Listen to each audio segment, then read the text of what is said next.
J'ai soif de ta présence, divin chef de ma foi. Dans ma faiblesse immense, que ferais-je sans toi?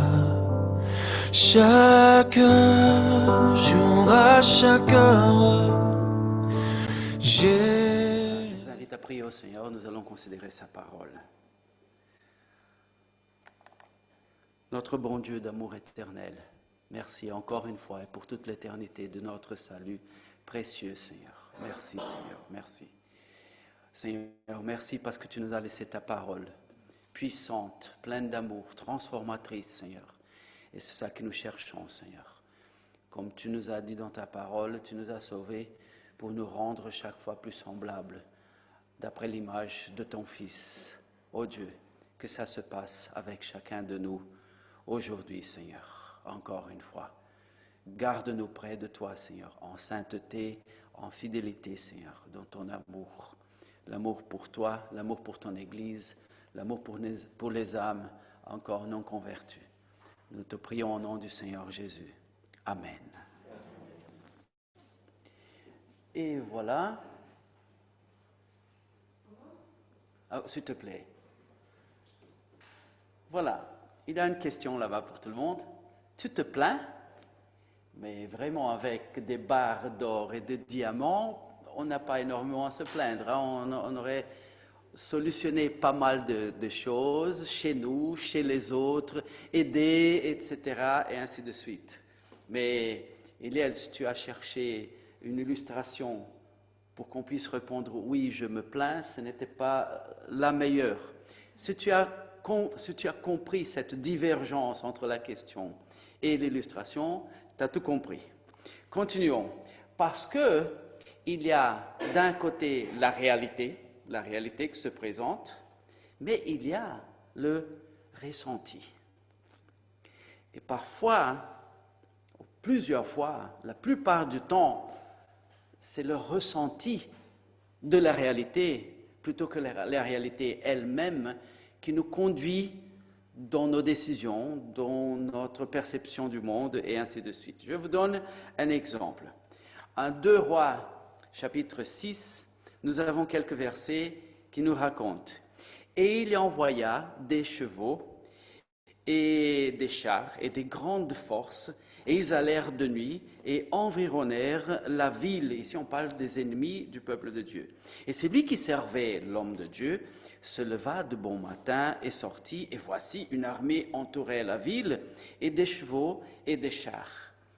Et son jeune homme lui dit, « Hélas, mon Seigneur, comment ferons-nous » Et il dit, « Ne crains pas, car ceux qui sont avec nous sont en plus grand nombre que ceux qui sont avec eux. » Et Élisée pria et dit, « Éternel, je te prie, ouvre leurs yeux afin qu'ils voient. » Et l'Éternel ouvrit les yeux du jeune homme et il vit.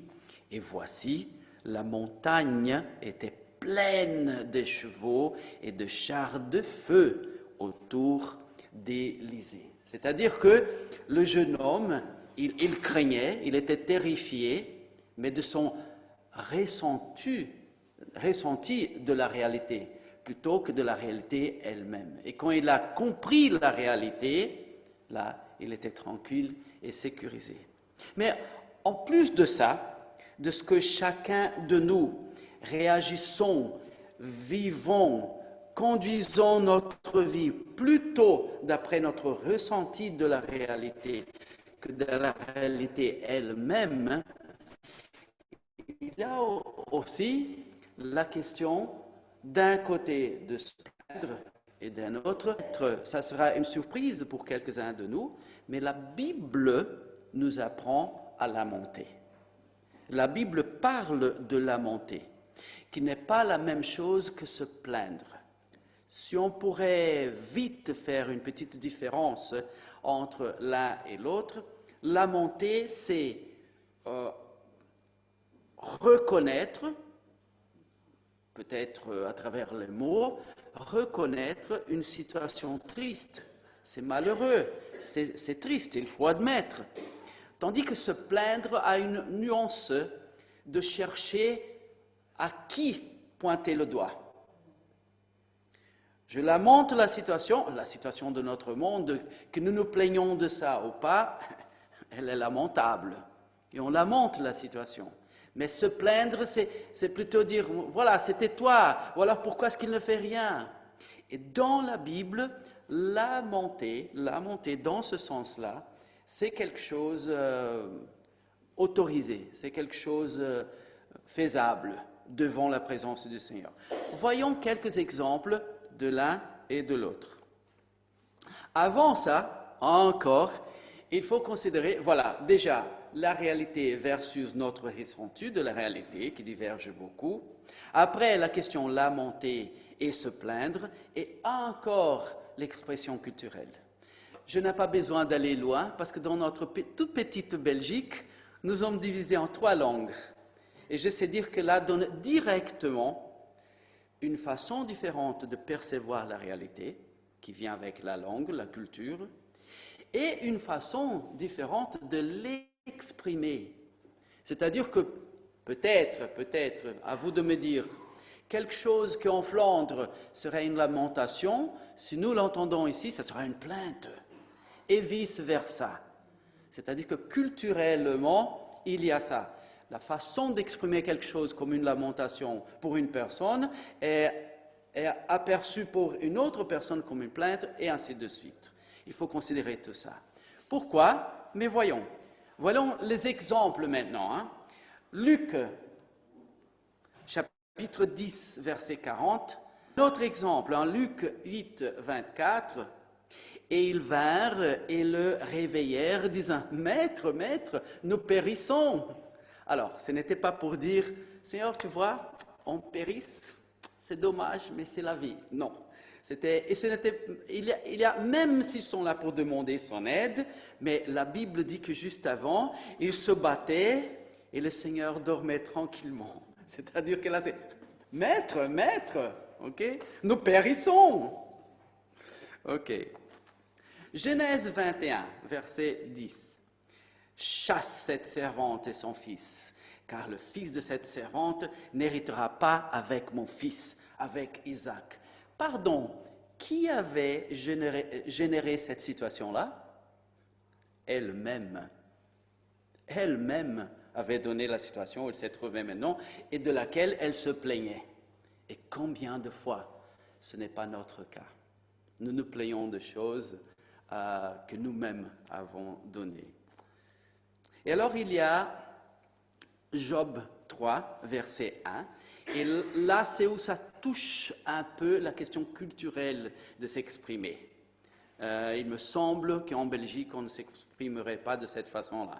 Après cela, Job ouvrit sa bouche et maudit son jour. Et Job prit la parole et dit, « Périsse le jour auquel je naquis, et la nuit qui dit, un homme a été conçu. » Job, c'est un livre très intéressant à étudier, parce qu'il y a des mal compris quand nous lisons ce livre-là. C'est très intéressant de l'analyser parce que justement, il y a une question culturelle d'exprimer. Et c'est pour ça que j'ai osé, dans notre culture, de dire que là, c'est plutôt une lamentation qu'une plainte. Il ne dit pas « Seigneur, pourquoi est-ce que tu as fait ça ?» mais il dit « Voilà, Dieu nous a fait l'être humain. » Et ça, c'est la vérité biblique. Pour le bonheur, pour être béni.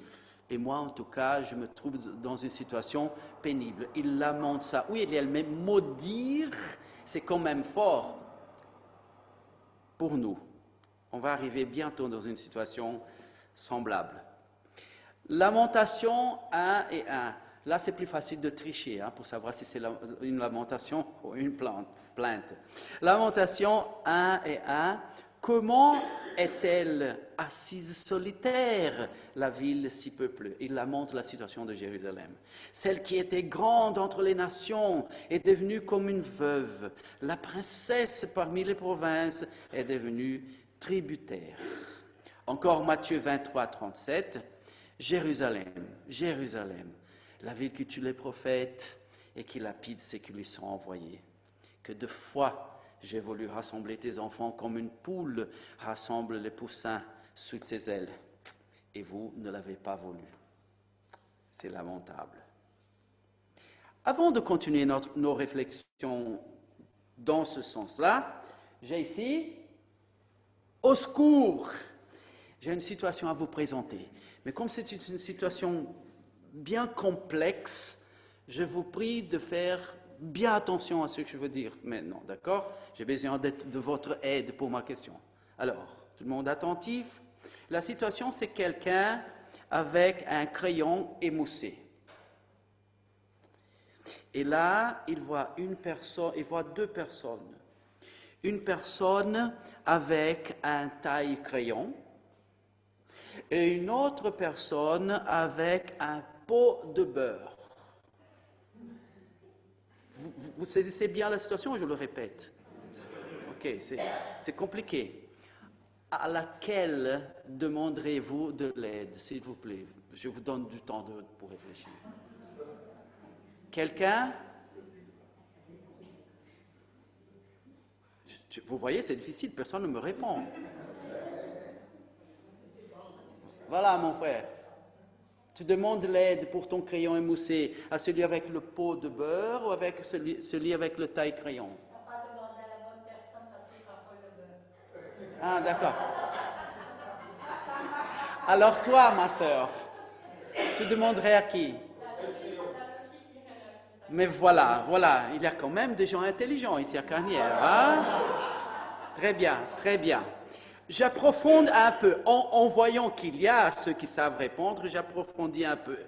Maintenant, tu as ton crayon émoussé, mais gardez ça en tout cas. Je demande l'aide à celui qui peut m'aider. OK. Et après, tu manges ton beurre, toi. Maintenant, j'ai le même crayon émoussé et j'ai deux personnes avec un taille-crayon. Mais l'une, je sais qu'elle attend avec impatience, elle veut m'aider. Et l'autre, je sais qu'elle fera tout pour ne pas m'aider. C'est plus compliqué maintenant. Hein? Alors, à laquelle de deux demanderiez-vous l'aide? Maintenant, toi, tu n'as plus le beurre devant toi, ça t'aiderait.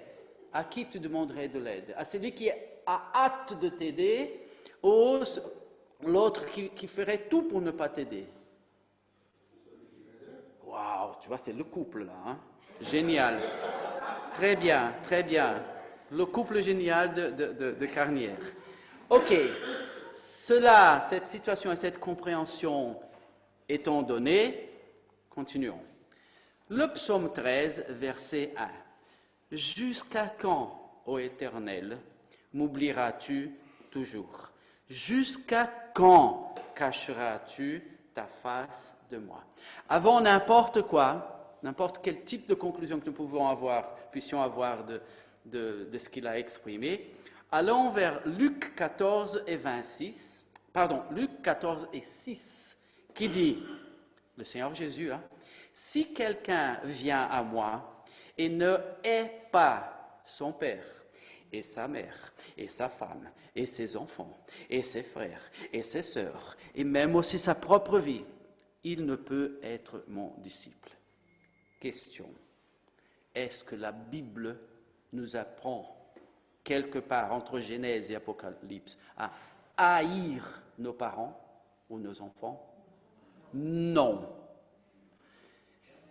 Jamais. Jamais. Au contraire. Et là, nous voyons une expression culturelle énormément différente de la nôtre.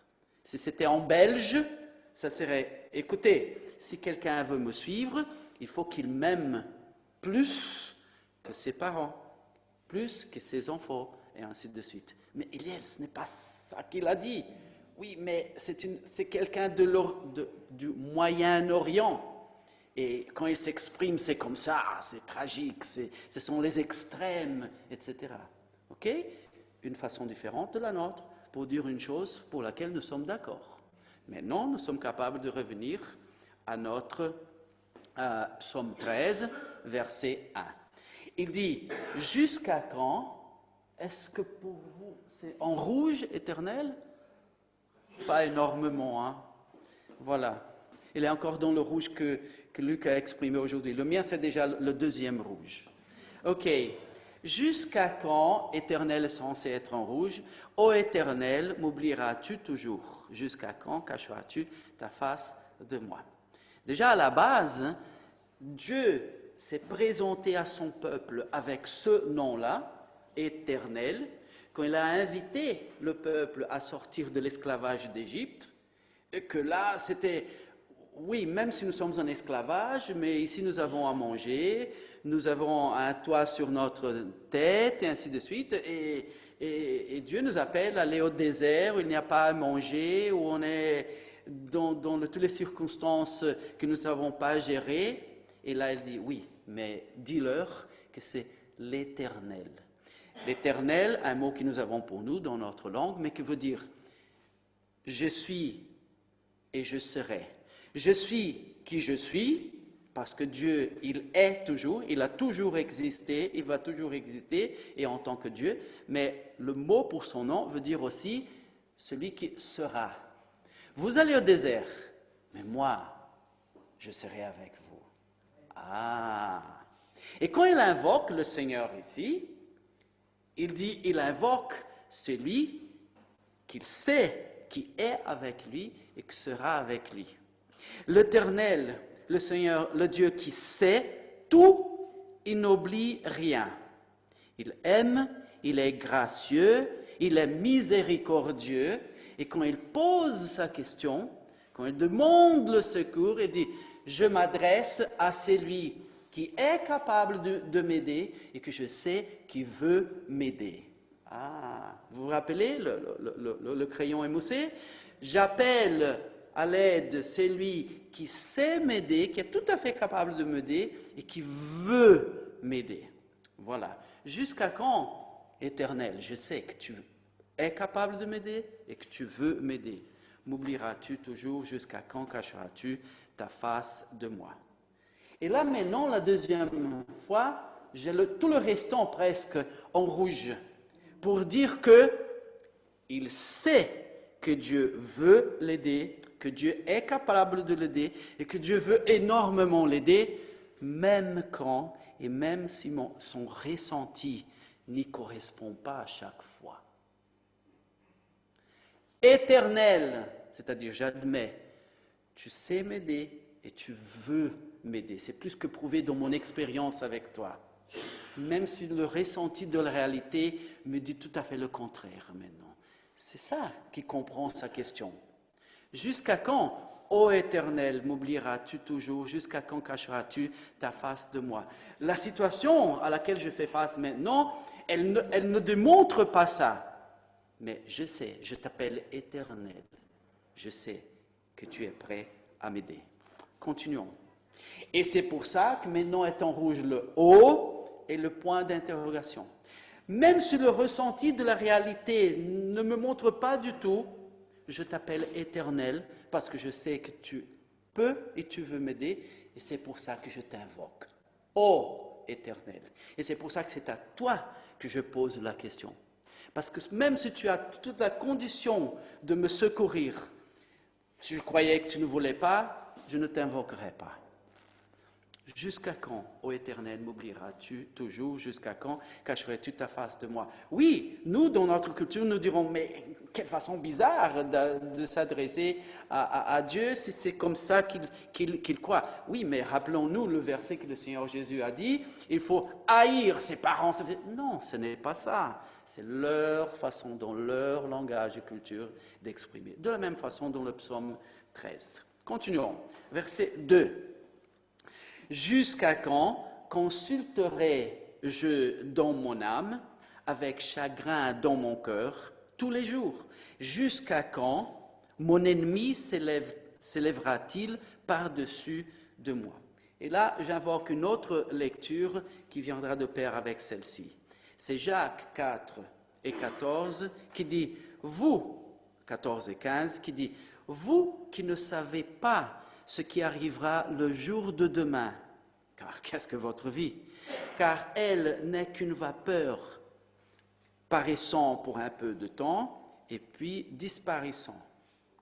C'est pour ça qu'il dit « Jusqu'à quand consulterai-je dans mon âme tous les jours, jusqu'à quand mon ennemi s'élèvera-t-il par-dessus moi ?» Là, il est en train de dire « Écoute, s'il n'y a que moi qui consulte dans mon âme, s'il n'y a que moi pour moi-même, et là, mon ennemi, ça ne marche pas.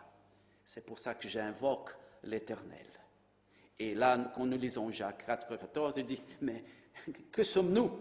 Nous sommes une vapeur que vite disparaît. » Et il reconnaît qu'en lui-même, il n'a pas ce qu'il a besoin pour faire face aux circonstances de la vie. Mais les circonstances de la vie, il a déjà admis, ne sont pas toute la réalité que se trouve devant lui. Et comme le jeune homme qui a demandé, « Seigneur, il a une armée devant nous. » Il dit, « Seigneur, montre-lui l'autre armée qui fait part de la réalité. » Voilà. Le ressenti peut être différent, mais la Bible nous apprend l'entièreté de la réalité. Et là, nous évoquons le Seigneur. Nous considérons notre situation nous-mêmes, moi tout seul, non. C'est dommage quand parfois le chrétien dit, écoute, voilà, il est à la réunion de prière par exemple, hein, et quelqu'un dit, les frères, les sœurs, voilà, il y a une situation telle et telle dans ma vie maintenant, j'ai tout essayé. Il ne me reste que prier maintenant. Oh non, c'est dommage. Prier, c'est la première chose. Prier, c'est la première chose. Parce que comme il dit ici dans le verset 2, jusqu'à quand je considérais en moi-même? Non, en moi-même, ça ne marche pas. Et l'ennemi est là, éternel. Même si le ressenti me dit tout contraire, tu es mon Dieu, qui peut, il veut m'aider, et je t'invoque. Jusqu'à quand, verset 2 de nouveau, maintenant un autre rouge, jusqu'à quand consulterai-je dans mon âme avec chagrin dans mon cœur? C'est-à-dire que ce chagrin dans son cœur, maintenant en décortiquant le texte et l'intention de l'auteur moyen-oriental, ce n'est pas une plainte, mais c'est une lamentation. Je me trouve dans une situation difficile, pénible, je la lamente parce que Dieu ne nous a pas fait pour ça, c'était notre choix, notre chute et ainsi de suite. Je lamente la situation, mais la façon de s'exprimer ici, même si c'est bizarre pour nous, il se lamente et il dit « Seigneur, je crois en toi, viens faire la différence avec chagrin dans mon cœur. » C'est une lamentation, ce n'est pas une plainte. Verset 3, « Réponds-moi, Éternel. » Oui, je sais que tu réponds. Je sais que tu peux et tu veux répondre. Réponds-moi, Éternel, mon Dieu. Il n'a pas pris l'attitude de dire, mais voilà, je comprends tout, hein? Dieu n'est pas pour moi, etc. Non, non, non, non. La situation telle qu'elle je la vois, c'est le désastre, mais tu es mon Dieu. Et je n'ai pas encore tout compris, mais je n'ai pas besoin de tout comprendre. J'ai besoin que tu sois à mon côté. Et ça me suffit. Réponds-moi, Éternel, mon Dieu. Illumine mes yeux. Oui, la source, la seule source de lumière, de résolution, lui. Illumine mes yeux. Parce que si je vis cette affliction maintenant, c'est parce que mes yeux ne voient pas tout, mais toi tu vois tout. Illumine mes yeux de peur que je ne dorme du sommeil de la mort. 4. De peur que mon ennemi ne dise « j'ai le dessus sur lui » et que mes adversaires ne se réjouissent de ce que j'aurais été ébranlé. Moi, impossible. L'ennemi va remporter la victoire. Quoi que ce soit, une situation, une détresse, une difficulté, quoi que ce soit, l'ennemi va remporter la victoire, si ça dépend de moi. Mais toi, Éternel, tu es mon Dieu, et c'est pour ça que je t'évoque. Toi, tu es là pour moi, tu veux être là pour moi, et tu peux être là pour moi. Verset 5, « Mais pour moi, je me suis confié en ta bonté. Mon cœur s'est réjoui dans ton salut. » Et ici, nous avons une valeur biblique précieuse qui va tout à fait au contraire d'une valeur du monde. C'est la suivante. Vous vous rappelez que dans le Nouveau Testament, le Seigneur, une fois et une autre, il faisait un miracle et il disait Ne dites ça à personne. Et nous disons, mais voilà, s'il racontait aux autres tout ce qui s'était passé, ça attirerait les gens au Seigneur Jésus. Mais c'est ça, c'est la même chose ici. Pour moi, je me suis confié en ta bonté. Mon cœur s'est réjoui dans ton salut. Dieu est tout-puissant. Dieu a toute l'intelligence, la capacité, la majesté dans le monde. Mais il veut que nous soyons attirés par sa bonté.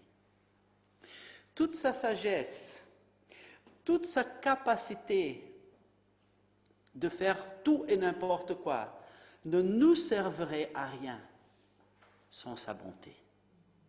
Il a investi sa force, sa puissance et sa sagesse pour nous sauver parce qu'il est bon, parce qu'il nous aime.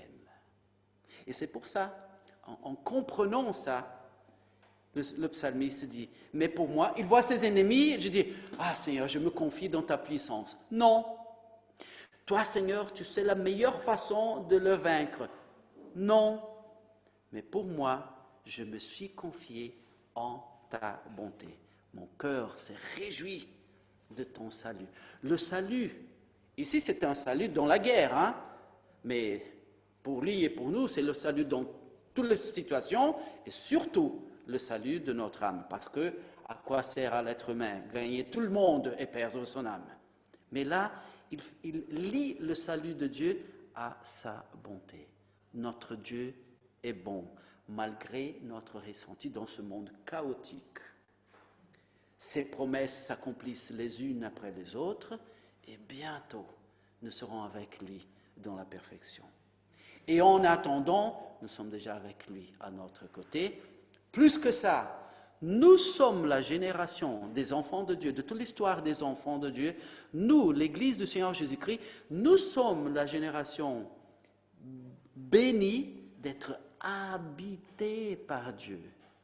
Dans l'Ancien Testament, le Saint-Esprit venait sur la personne pour accomplir la tâche et après il partait. C'est pour ça que David disait, mais n'enlève pas de moi ton Saint-Esprit. Seigneur, c'est bien comme ça. Non, mais après la tâche accomplie, il partait. Le Saint-Esprit n'est pas sur nous, l'Église du Seigneur Jésus. Le Saint-Esprit est en nous. Et il se met à notre côté. Et bientôt, nous serons avec lui pour toute l'éternité de bonheur. Mais pour moi, je me suis confié en ta bonté. Mon cœur s'est réjoui dans ton salut. Et finalement, le verset 6, « Je chanterai à l'Éternel parce qu'il m'a fait du bien. » Il parle de son avenir projeté à partir de son passé. J'ai une expérience avec Dieu. J'ai une relation avec Dieu. Moi, aujourd'hui, chrétien 2023, Dieu m'a sauvé. Il n'avait aucune raison en moi-même pour me sauver. C'était moi qui avais donné le dos à Dieu. Moi, le rebelle. Moi, l'idolâtre plusieurs fois de moi-même. C'est l'être humain qui a choisi la chute. En tout cas, il a choisi de venir nous racheter et il a payé le seul prix possible et le plus douloureux, le sacrifice de son Fils. Et il l'a fait. Je chanterai à l'Éternel parce qu'il m'a fait du bien. Notre Dieu est bon. Notre Dieu nous aime d'une façon incompréhensible. Et voilà. Et c'est pour ça que toute l'éternité ne suffira pas pour le louer, pour l'adorer, pour le glorifier. Ne ratons pas de le faire, même maintenant, tout simplement parce que parfois notre ressenti de la réalité nous trompe. La réalité est donnée par la parole de Dieu. Vivons cette réalité. Pour ne pas, dans l'avenir de perfection, regarder derrière et dire « Oh là là, la Bible me disait ça, mais moi je vivais ça. » Vivons la vérité donnée par la parole de Dieu et chantons à l'Éternel parce qu'il nous a fait du bien. Et voilà, je repose la question. Tu te plains? Ça, c'est notre réalité. La richesse du Dieu tout-puissant, tout sage, tout majestueux, mais que surtout est le Dieu d'amour, est notre bon Dieu, est l'Éternel, qui est là et qui sera avec nous à chaque instant. Le Seigneur vous bénisse. Sous la pression, sous la tension,